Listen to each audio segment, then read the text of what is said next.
market intelligence, determining where there's a gap in the market and what would work best for us, and then which partners to work with. I think that's a really big thing, especially when you're a small studio. It's one of those days at the show where you meet someone and you say, I just got to talk to him and get to know him better. And that's what happened when I met you, Cameron, because I thought CFO, Offroad Games, I get it. But then you start telling me about your background and what you do. And I have to say, CFO maybe should be the title for you. What do you think, Cameron? Thank you very much, Peggy. Yeah, it's been great meeting you too. I don't know if I'm a CFO. I'm a bit of a jack of all trades. Yeah. I run everything but the game, I suppose. So the team runs the game and I run most of the back end stuff. I run the finance, HR, a bit of legal contracts, office manager, I suppose, what are the plants as well. So a bit of everything, but I think that's what makes it interesting because the CFO is supposed to be more hands-on. That's what I was hearing when I met you originally at the Mobile Finance Collective. So it is about CFOs stand up, be counted, and be more than the bean counter. 100%. That's largely what's led me to enjoy the company so much, is getting really involved. And the more you know your product, the better you can work with it. So I get like 100% involved in all game tests. If you're going to play the game, I'm on it, whatever it is. I really get to know the product really well, because then you know exactly what you're talking about when you're discussing it at a later stage.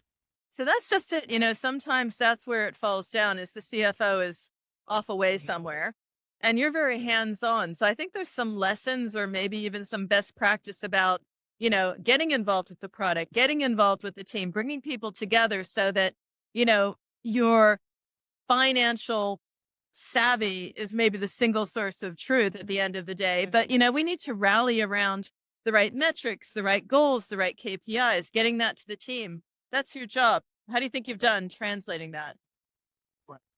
There's so many different KPIs and there's so much data at the moment. So knowing what to look at and where to look at it, and being a CFO and looking at the numbers is sometimes not easy, but that's a safe space because you can just look at numbers and understand them. But then translating into something that the team understands is often more difficult.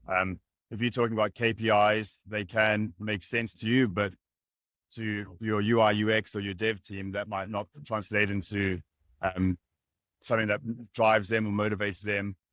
So just knowing what motivates the team, and something that we've done really a lot at Offroad Games is we've been very transparent. I speak to the team very honestly and openly and explain to them exactly where we are, what we're doing, why we're doing it. And I think it's built trust. It's one of the hard things. Often you go to work and you don't know how much longer the company is going to be running for. It's a difficult industry, and we're just very transparent with the team. Like, the team knows to a large extent where we're going and how we're doing and what our plans are for the long term. Now that is very interesting because you have to dive into the data. You have to mine the data, pun intended. And then I learned that your background is not in mobile games, which is often the case for people in the gaming industry. You don't wake up and say, this is what I want to be. But mining, started in mining in South Africa and comes to Offroad Games. Tell me about that journey. That is astounding. Thanks. Yeah. So I landed in mining, living in South Africa and being in finance, you will often end up in mining. Mining is one of the major industries in South Africa. I was at Deloitte at the time and spent a lot of time on mining clients, spent a lot of time in the DRC and South Africa on mines, and moved to London and came here to travel and see the world a bit. And then I decided I would stay within the mining industry as well. Yeah. And joined a mining company here and worked in mining for the first 8.5 years of my career. So parallels though to gaming, right? There's so many parallels. I mean, a lot of it's volume and pricing. So it's how many players you have in the game and what cost they are to get the player. To an extent, you are mining your players. You're going out and looking for them and exploring for them. And then you're trying to tap that market and make it work. And then you're trying to develop them and make sure that they last as long as possible within the game. Similar to a mine, you're exploring for the ore body. And once you have the ore body, you're developing it and trying to monetize that ore body. And then hopefully getting finding new ore bodies around it to process through your plant. But there's little capital being deployed as possible in the beginning of both situations. So Yeah, it was a really interesting background. I love the mining industry. It's a really fun, but very different fun compared to the gaming industry. Gaming Yeah. industry is like, it's absolutely buzzing. It's way more enjoyable, I suppose, at the end of the day.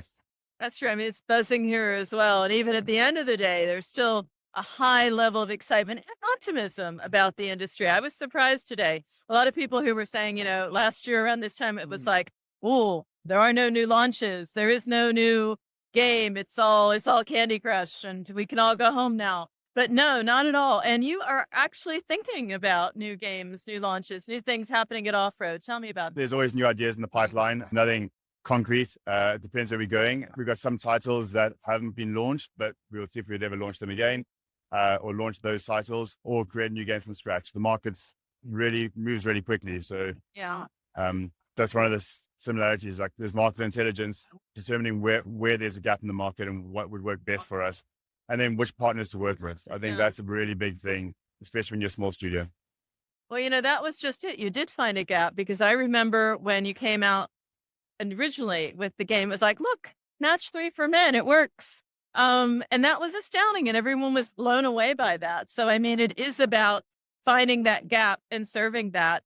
How's it been since then? I mean, it is a game with legs. It has a number of, I don't play it myself, my husband does, but because it is a match 3 game for men. It is Well, indeed. remember, anybody wants to play it. Yes. It's a games running a company is difficult. It's not as easy as you think it is. It's challenging, but it's really enjoyable.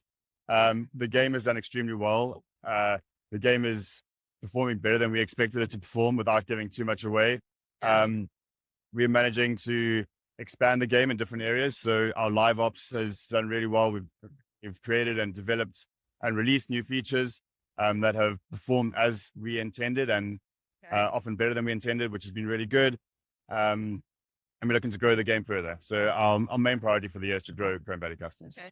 I'm intrigued because LiveOps, that's always so important. And what was an innovative approach in LiveOps? Maybe even surprised you, and maybe you with your CFO hat on, you said, whoa, wait a second, let's see if this really flies. And guess what? It does. Learning from your mistakes and acting quickly. Like when we've found something that works, we've run with it, we've taken chances. We've looked at what's working for us, and then we've doubled down on that a lot of the time. Anything really cool? I mean, I'm not following like the events and what you offer and how you keep the game going, because I mean, that's the secret, isn't it? It's like you have a great game, and then to your mining background, you keep it alive, relevant, fresh as long as possible. And that's certainly been the case here. We have run our mini games back to back. That's been quite something we started since we took over.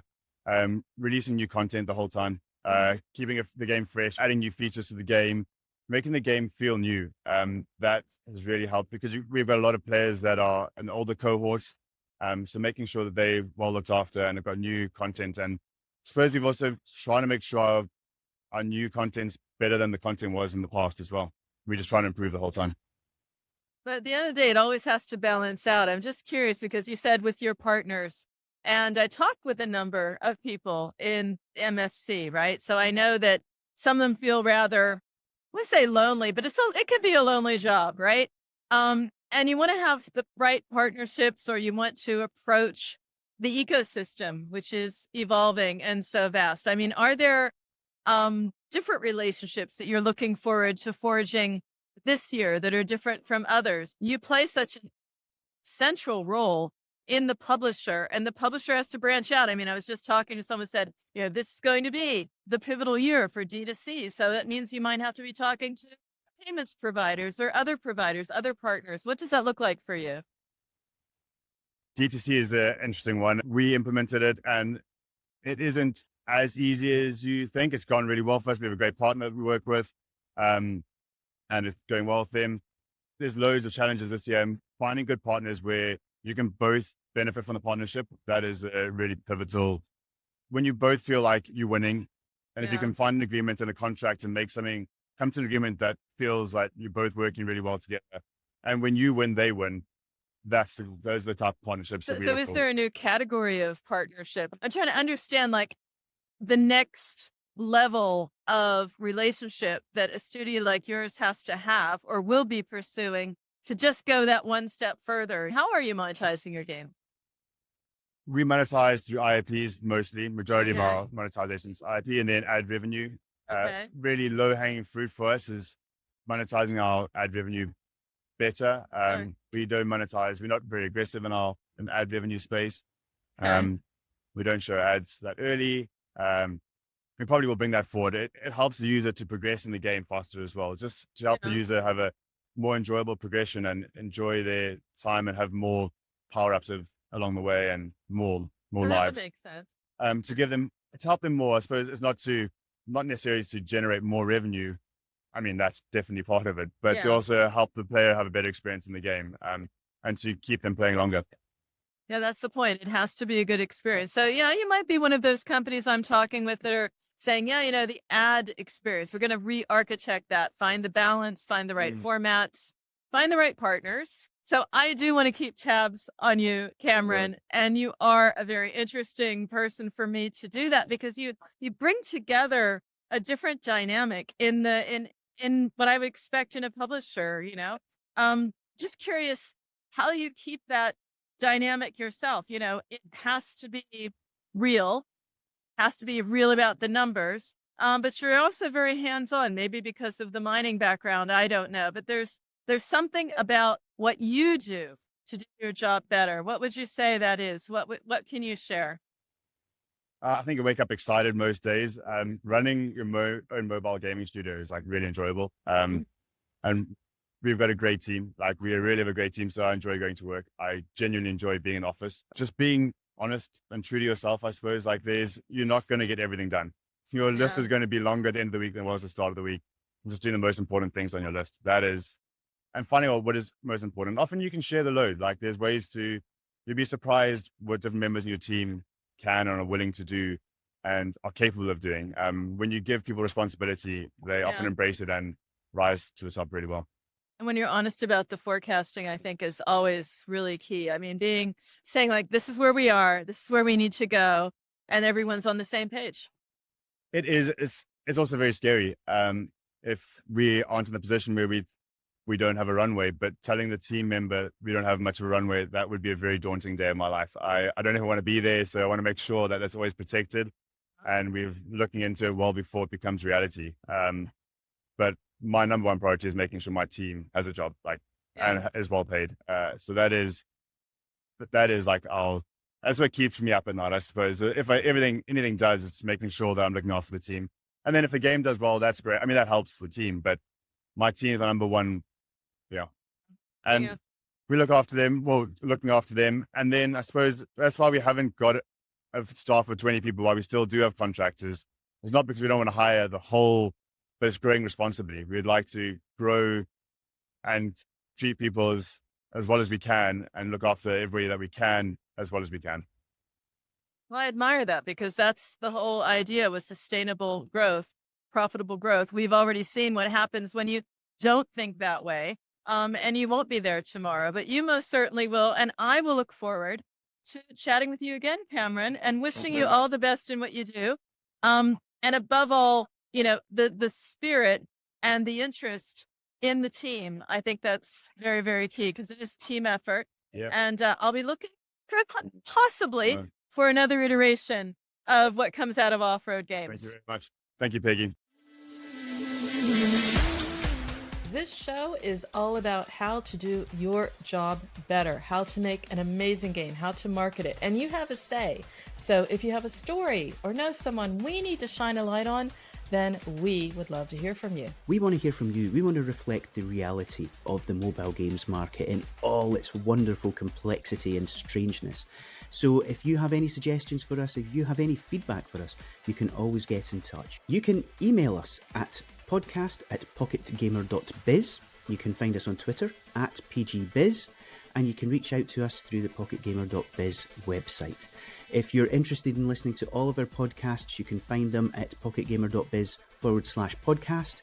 and we would love to hear your thoughts on future shows. And we've got you covered on all the major platforms. So subscribe to the audio podcast, as Brian said. Look for us on YouTube. If you want to read it, hey, you can do that too, because we have a companion post for you as well on the PocketGamer.biz website. Tune in again for the next edition of the PocketGamer.biz podcast, and we look forward to speaking to you in the near future.